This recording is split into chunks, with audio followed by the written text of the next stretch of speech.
It's amazing my wife and I hooked up. We come from two totally different backgrounds. So I grew up in an Italian family in northern New Jersey. How you all doing? Everybody nice? Everybody good? Yeah, everybody, a lot of classy broads. People are always surprised when they hear I'm from New Jersey. They're like, how can you be from New Jersey and not have an accent like that? I graduated high school, that's how. Yeah, that's how I did it. Now, my wife's family, they're from Southwest Florida, which is the part of Florida where they feed OxyContin to a duck and throw it at a guy. That's, yeah. Every family reunion is 20 Joe McMahons, is what I'm saying. 10 of them female, so let me just paint a picture for you. They live in the Florida where they have alligators in their backyard and nobody thinks it's a big deal. First time I went down there, her uncle says to me, for some context, her uncle's name is Reggie, and he's white, so again, this is the Florida we're talking about. Uncle Reggie goes, hey, y'all going out by the pool? Why don't you take my 45 in case that gator comes up? Okay, can we just, let me play that back, because I just want to make sure I heard you correctly. You want me to take this hand cannon, and in the event a water dinosaur emerges from that swamp you call a backyard, you want me to blow a crater in its head while I'm lounging on this inflatable swan? Is that what I'm hearing? Yeah, okay, good. Just wanted to make sure you weren't asking me to do anything unreasonable. Cool. I graduated from anger management, so literally you're all safe. You know what I mean? But I'm constantly tested, man, all the time. You know, because people don't believe it, because I don't give off angry vibes. I'm always smiling. So I'll get at least one person that'll come up to me and be like, oh, okay, you went through anger management? Okay. Yeah, what makes you mad, huh? Yeah, what gets you angry, huh? I'm always like, you asking me that now. Back the fuck up, all right? Yeah, see? Yeah. Because my anger's not gone, it's managed, motherfucker, okay?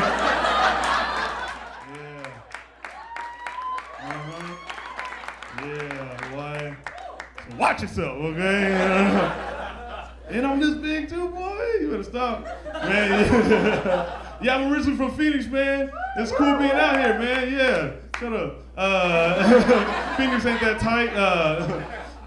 Yeah, man, I like it. I like Los Angeles so much better, you know, just because there's just more black people, you know what I mean? That's why I like it. I was a rarity out, see, you know, sister, okay? See, she knows.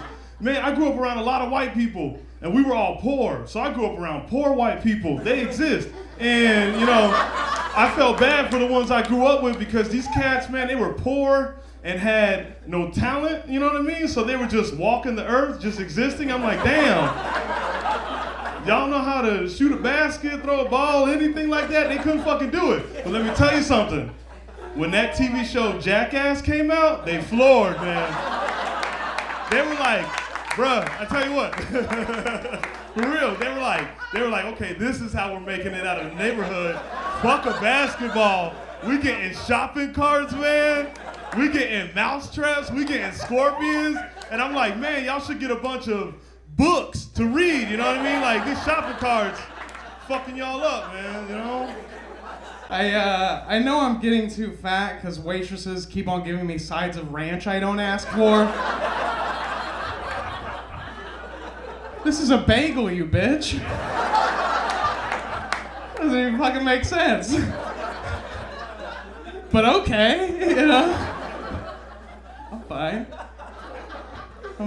I don't mean to be so negative. I've actually been on quite a weight loss binge lately. Lost over 100 pounds. Thank you. Thank you very much. I've gained 120 back. So unfortunately, no longer a hero. Because I got used to hot people things. I had abs, that's true. I lost over 100 pounds, gained more than what I started with. I had abs. I got used to hot people things, like walking up to people and just being like, Now I gotta do all these ugly people things like say please and thank you and sorry and are there more sizes online? It's exhausting, man. Because it's like I'm pre-diabetic, not medically, I just have a feeling, you know? Like I looked at a donut, I was like, this is the donut, isn't it? This is the one, let's do this, diabetes. More like diabetes. But like, you know, I think God is dope, but like, yeah, God is dope. But it's like, even though I believe in God, like I still have atheist friends because I feel like a difference of opinion shouldn't separate people. And like, it's cool having atheist friends because when something bad happens to your atheist friend, you don't have to say, I'm praying for you.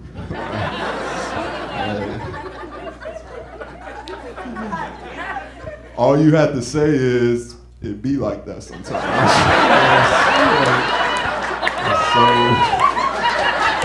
So much easier that way. For real, but like, I was talking to my atheist friend the other day and he was like, bro, it's 2018, why do people still believe in God? And I was like, for the same reason that white athletes still play against black athletes. They have a lot of faith. You gotta have a lot of faith in life. For real. You do, man. You do, man. But y'all are cool, man, so I feel like I can open up to y'all. Like, to be honest with y'all, like, I'm feeling a little emotional right now, just a little emotional. And the reason why is because they won't let me pray in church because my voice sounds like I'm trying to give God the dick. Which I'm not. I'm not though. Like, I'm not trying to,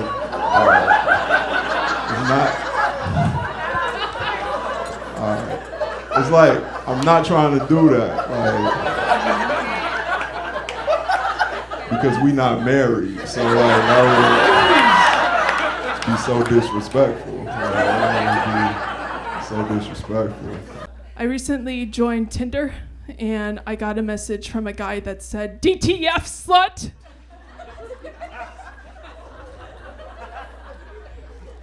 I didn't know what that meant, so I asked my friend, and she said it means down to fuck, slut.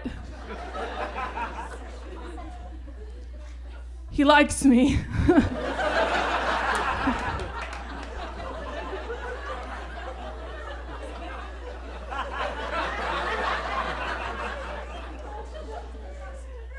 I have a boyfriend now, and he's real, so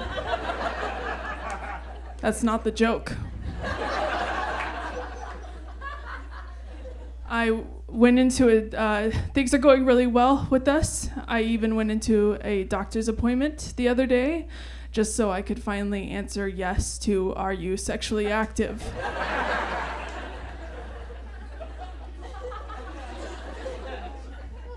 I'm really glad not to be in the dating scene anymore. My least favorite dating site was probably LinkedIn. First dates were really hard for me too because I had to answer a lot of questions. Like the other day I was on a date with this guy and he was like, where's your favorite place to eat in LA? And I was like, my car.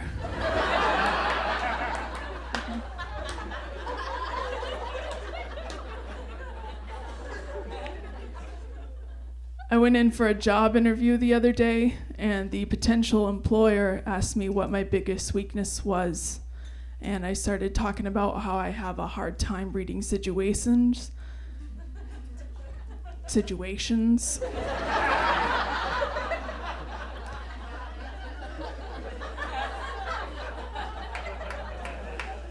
And then I leaned in for a kiss.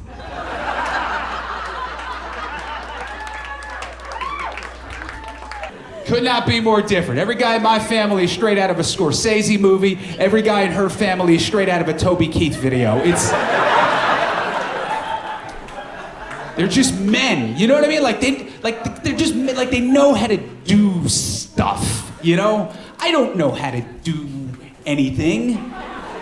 I meet a guy who knows how to change his own oil. It's like I'm a kid meeting Tom Brady. I'm like, what? You do it all by yourself? How do you do it? These guys, it's emasculating. They do everything. They build their houses, fix their cars, kill their food. That's not how I was raised in New Jersey. That's not how my people are. Where I come from, you need something done, you call a guy. That's all you do. That's all you do. My people don't do stuff. We just showered. We're not doing that. We just bought these pants. We don't do... Met and her family don't care about fashion. They don't buy a new wardrobe when the summer comes, you know? If it gets too hot out, they just cut their jeans in half. Boom, shorts, there they are. Yeah. Cut this one a little too high. Now if I lift my knee above 90 degrees, a nut comes out, but I don't care. I got a barn to build because I'm a man.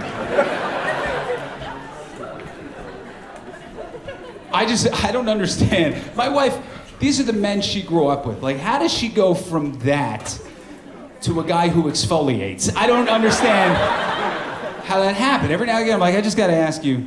It's the last time I'm gonna ask you. I just wanna, last time. Are you with me because you love me or because you always wanted a sister? That's all. I'm just gonna... I'm originally from Wisconsin. Yeah, we got some Wisconsin people in here, huh? I was just back here for the holidays. It was a really tough thing, wanting to come back for the holidays, because I didn't want to. I didn't want to come back for the holidays because I could fly to Wisconsin from Los Angeles for $750, or I could fly to Paris for $400. My mom was like, are you coming home for the holidays? I was like, I might go to Paris. She's like, what's in Paris? I'm like, not you guys. It sounds amazing. Just want to be eating out while eating a croissant, you know? Like, I want to have the best fucking holiday. I want to hang out with you guys for $750. I did it. I did it because my grandma is my best friend. Me and my grandma are super close. And you don't know how much time you're gonna have left with your elders. You know, my grandma, she became a widow about a year ago. And it was kind of this weird time because she started requesting to come on tour with me for the first time ever. And I do tour a lot. I live in LA, I come here, I go to New York a lot. And so she's been like, yeah, just pick me up and bring me, I wanna be your roadie, she says. I wanna be your groupie. I'm like, well, those are different, Grandma. Do you wanna help me with equipment or do you wanna suck my dick? Because I don't think you wanna be my fucking groupie, Grams. But the last time I was performing here in Chicago, I did bring my grandma, and we stayed down the street at a hotel for 4 nights in a row. And every single night, she stayed out with me and the other comics till 2 in the morning. Isn't that fucking badass? I know, she can't, she's not dead yet, so she can't hear the claps, but I'll tell her you guys were excited. After this trip to Chicago, I called my grandma back in Wisconsin. I was like, listen, bitch. You're a lot, and I love you, but we need to find some friends that are your age that know what you're going through. And I signed her up for this widows club, and she kind of fought me on it, and I was like, just go and hang out and see if you meet some other people that you enjoy and relate with, and she did it. I called her the next day after the widows club, and I was like, how was it? How was the widows club, Grandma? And she's like, I hated it, they're all fucking old. And I was like, all right, cool, all right, dropped it. Next week, I get a letter in the mail. It was a questionnaire from the Widows Club that my grandma filled out. It was 6 questions to try to make these women love life again without their spouses. These are my grandma's 6 answers to these questions. Number 1, what in life haven't you done yet that you most desire to do? Die. What's your biggest regret in life? Not being dead yet. Number 3, what is it you look forward to the most? The end of life. What's your most challenging obstacle in life? Waking up. When you wake up in the morning, what is your first thought? Oh shit, not again.